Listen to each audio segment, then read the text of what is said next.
Quand la récession venue des États-Unis déferle sur la France, les salaires baissent, à la discrétion de l'employeur.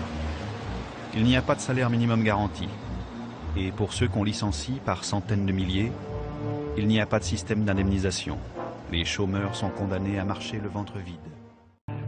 Ceux qui ne se résignent pas rêvent d'une révolution, mais ils sont divisés.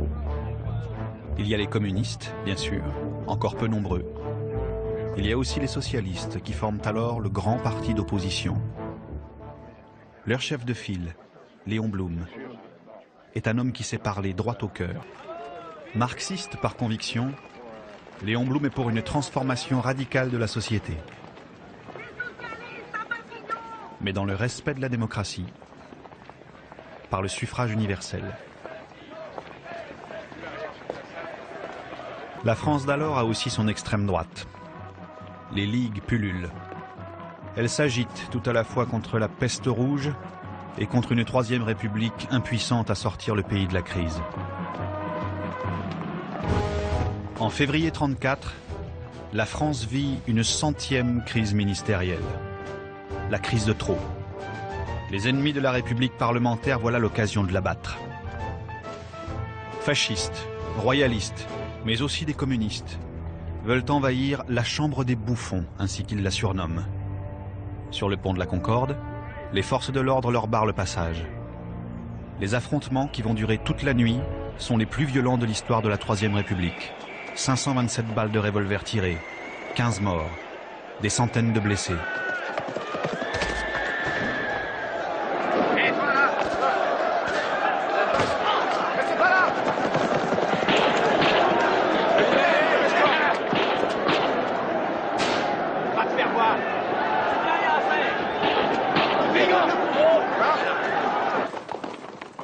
Le pouvoir a tremblé.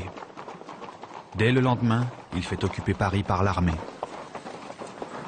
Le 14 juillet 1935, socialistes, communistes et radicaux se sont donné rendez-vous à la Bastille pour fêter leur triple alliance toute fraîche.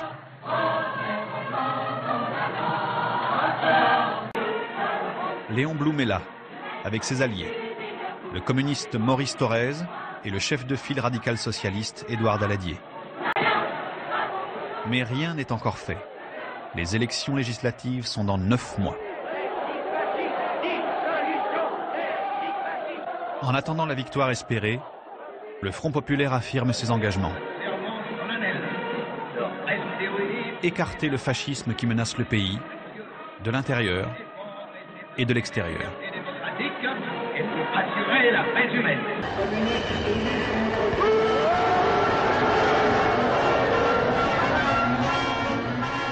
Le 3 mai 1936, pour la première fois de son histoire, la gauche unie, des radicaux communistes, remporte des élections législatives. À une très large majorité, un socialiste va diriger le pays, Léon Blum. Mais il prendra ses fonctions à la tête du gouvernement dans 1 mois. 1 mois d'attente. C'est trop pour les ouvriers.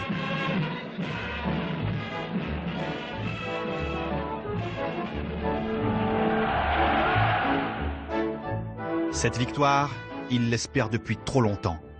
Ils veulent en cueillir les fruits tout de suite. Commence alors le mouvement de grève le plus long, le plus puissant, le plus joyeux aussi, le plus étonnant de notre histoire.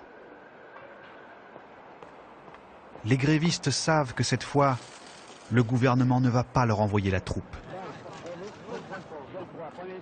Ils dressent des piquets, élisent des comités de grève. Les non-grévistes ne peuvent pas entrer sans leur autorisation. Ni les directeurs, ni même le propriétaire qui doit rebrousser chemin sous les ricanements de ses ouvriers. On n'avait jamais vu ça. Dès sa prise de fonction, Léon Blum convoque patronat et syndicats pour négocier. Pressés d'en finir, ils accourent à Matignon. Messieurs, vous avez maltraité la classe ouvrière pendant des années. Vous vous êtes conduits comme des propriétaires d'esclaves. Quelque chose a changé et pas en votre faveur. Vous donnerez une augmentation de salaire supérieure à celle que vous nous avez proposée. Vous prendrez l'engagement d'appliquer la semaine de 40 heures, avec le même salaire que pour 48 heures. Les congés payés, l'institution des délégués du personnel, les conventions collectives, toutes choses que nous demandons de faire sanctionner par des lois, non dans des mois, mais dans les semaines qui viennent. Les patrons cèdent sur toute la ligne. Ils arrivent avec un petit air victorieux. Puis ils gagnent timidement le rivage. Ils hésitent. Beaucoup n'ont jamais vu la mer. Et soudain, ils voient de près comment vivent les riches. Les estivants se moquent des nouveaux venus. Ils les appellent les congés payés. Les enfants comprennent vite le sens du mot vacances.